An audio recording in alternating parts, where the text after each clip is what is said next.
அனைவருக்கும் வணக்கம். திருச்செந்தூர் சுப்பிரமணிய சுவாமி கோவிலில் முருகனுக்கு தீபாராதனை காட்டும்போது நடந்த ஒரு அரிய வீடியோ காட்சியை இப்போ நாம் இந்த வீடியோவில் பார்த்துட்ருக்கோம். இந்த தீபாராதனையில் முருகன் கண் திறப்பது போல ஒரு நிகழ்வு தோன்றியிருக்கு.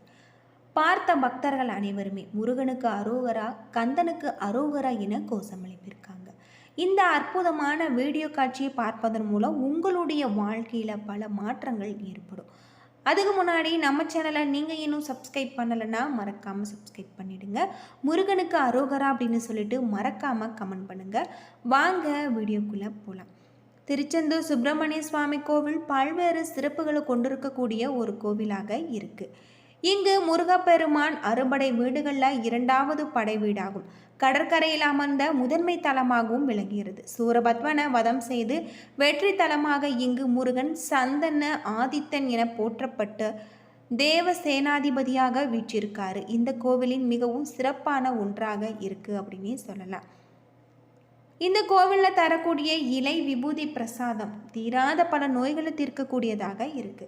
இங்கு பௌர்ணமியில் பக்தர்கள் கடற்கரையில் தங்கி அடுத்த நாள் முருகப்பெருமான தரிசனம் செஞ்சு வரும் நிகழ்வு மாதம் பௌர்ணமி நாட்களில் இங்கு சிறப்பு வாய்ந்த ஒன்றாக சொல்லப்பட்டிருக்கு.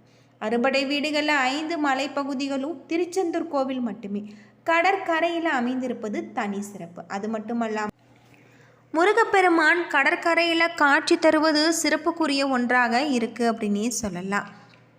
இந்த கோவிலில் இருக்கக்கூடிய படையெடுத்து செல்லக்கூடிய படை வீரர்கள் தங்கும் இடம்தான் படை வீடு. அதன்படி சூரபத்மனை வதம் செய்வதற்காக தளபதி வீரபாகு உள்ளிட்ட படை வீரர்கள் தங்கி இருந்த இடம்தான் திருச்செந்தூர் சுப்பிரமணிய சுவாமி கோவில்.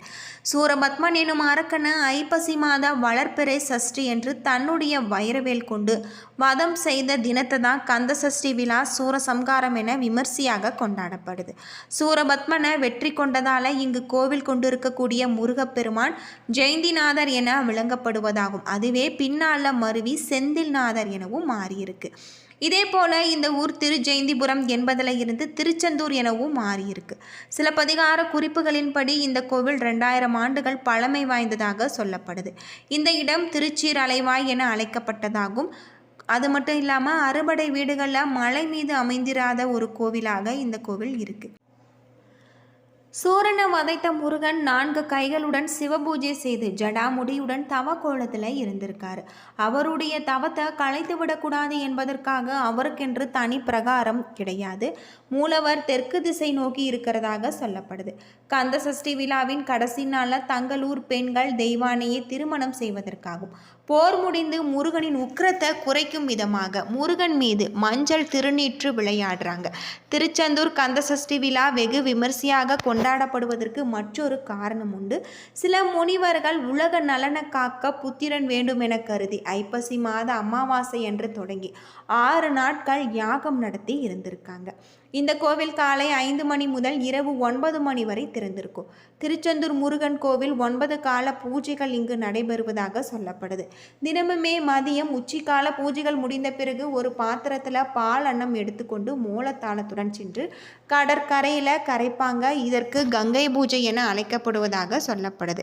தீபாவளிக்கு மக்கள் அனைவருமே புத்தாடை அணிந்து கொண்டாடுவது வழக்கம். அதே போல இந்திரனின் மகனான தெய்வானையை முருகன் மனம் முடிப்பதால் இந்திரன் புத்தாடை எடுத்து தருவதாகவும் நம்பப்படுது.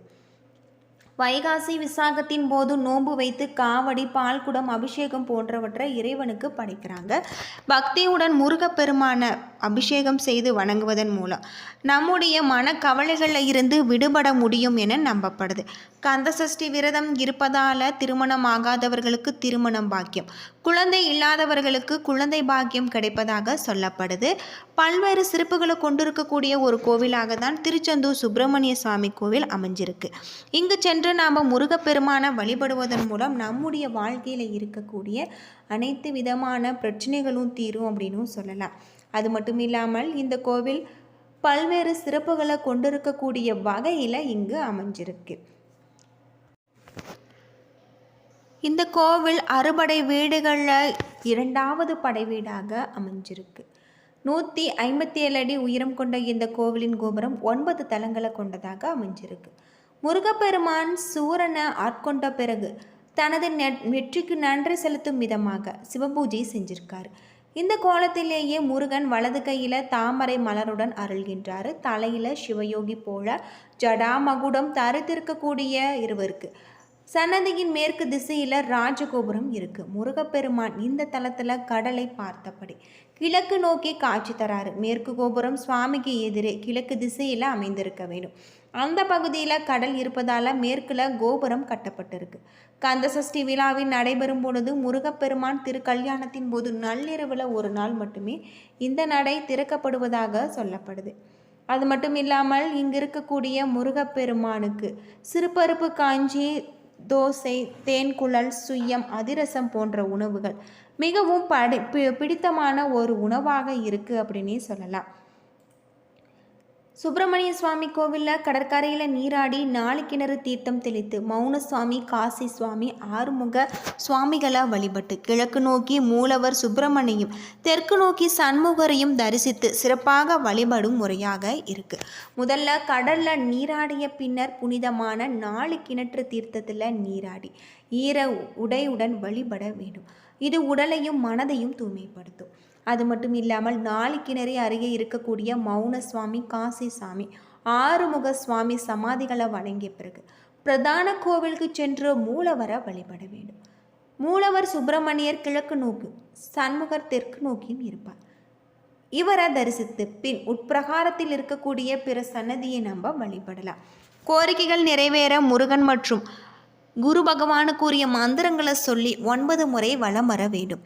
கந்த சஷ்டி விழா, சஷ்டி, கார்த்திகை, விசாகம் மற்றும் மாதத்தின் கடைசி வெள்ளிக்கிழமைகளில் சிறப்பு உற்சவம் நடைபெறும். பக்தர்கள் முடி காணிக்கை, தலைமுடி எடுத்தல், அதாவது அங்க பிரதர்சனம் செய்து நேர்த்திக்கடன் செலுத்தி வழிபட்டு வருவதாக சொல்லப்படும்.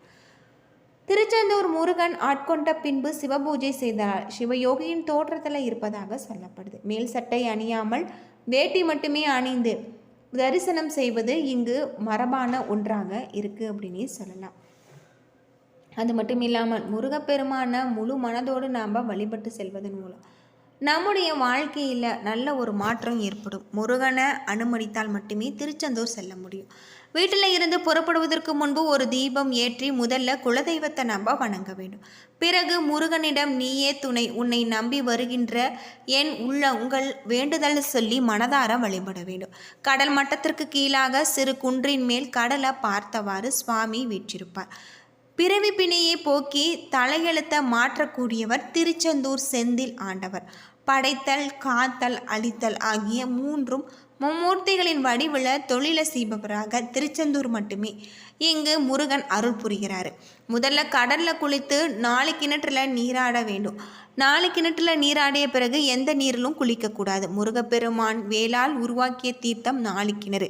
இதை கந்த புஷ்கரணி என்று அழைப்பாங்க. ஈர உடைகளை மட்டுமே மாற்றிக்கொண்டு ஈர உடைகளுடன் கோவிலுக்கு செல்லக்கூடாது. முதல்ல துண்டிக்கை வினாருக்கு தலையை சுற்றி நாம் தேங்காய் உடைத்து விட்டு பிறகு வைக்கும் வேண்டுதல்களை முருகனிடம் சென்றடையும் என்பார்.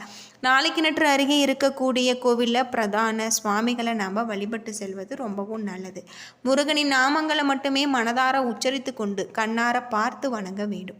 என்ன நண்பர்களே, இந்த வீடியோ உங்களுக்கு பயனுள்ள ஒரு தகவலை தந்திருக்கும்னு நினைக்கிறேன். வீடியோ பிடிச்சிருந்தால் லைக் பண்ணுங்கள், ஷேர் பண்ணுங்கள், கமெண்ட் பண்ணுங்கள். இது போல் தகவலை தெரிஞ்சுக்க நம்ம சேனலை மறக்காமல் சப்ஸ்கிரைப் பண்ணிவிடுங்க.